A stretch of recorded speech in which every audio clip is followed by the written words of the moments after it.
Assalamualaikum warahmatullahi wabarakatuh. Nama saya Eva Farhan Moina Putri. Saya dari Fakultas Ekonomi dan Bisnis S1 Kewirausahaan. Hari ini saya akan berbicara tentang utang luar negeri, pengaruhnya, dampaknya, dan manfaatnya.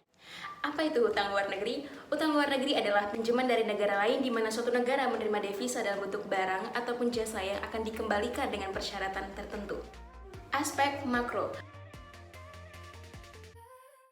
Manfaat dari aspek makro yang pertama adalah untuk mendukung kinerja neraca pembayaran, di mana suatu negara itu merangkum suatu transaksi, yaitu transaksi berjalan atau transaksi modal dan finansial dari satu negara ke negara lain.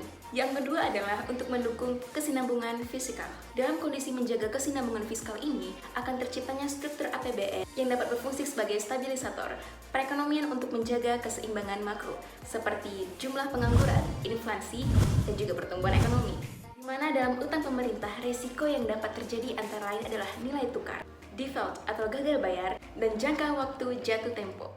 Yang ketiga adalah untuk mengurangi potensi crowding out effect. Hal ini bermaksud pemerintah mengeluarkan pinjaman untuk ditawarkan kepada masyarakat sehingga dana yang diserap masyarakat meningkatkan volume pinjaman, dan porsi dana investasi swasta itu pun berkurang. Yang kedua adalah aspek mikro.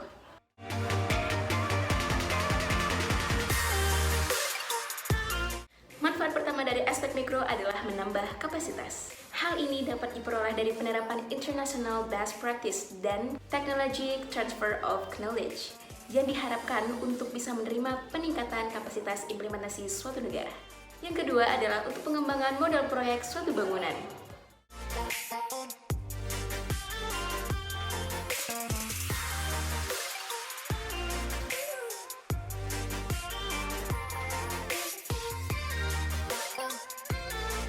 Lalu pengaruh kebijakan hutang luar negeri terhadap pertumbuhan suatu negara ini dianggap dapat mempercepat dan mempermudah proses pembangunan suatu negara karena hutang luar negeri ini seketika dapat meningkatkan volume tabungan juga suatu negara. Lalu bagaimana solusinya untuk menghindari jebakan terjerumusnya dari hutang luar negeri? Yang pertama ditegaskan pada sektor birokrasi untuk mempermudah investasi swasta. Yang kedua, pemerintah harus memperhatikan peran swasta dalam pembangunan. Contoh seperti infrastruktur, di mana tidak hanya mengandalkan uang, tetapi harus dengan equity dan peran swasta juga harus masuk di dalamnya.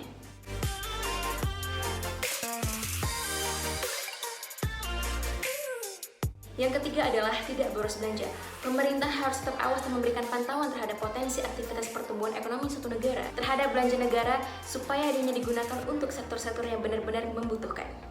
Sekian penjelasan hutang luar negeri dari saya. Wabillahi taufiq hidayah. Assalamualaikum warahmatullahi wabarakatuh.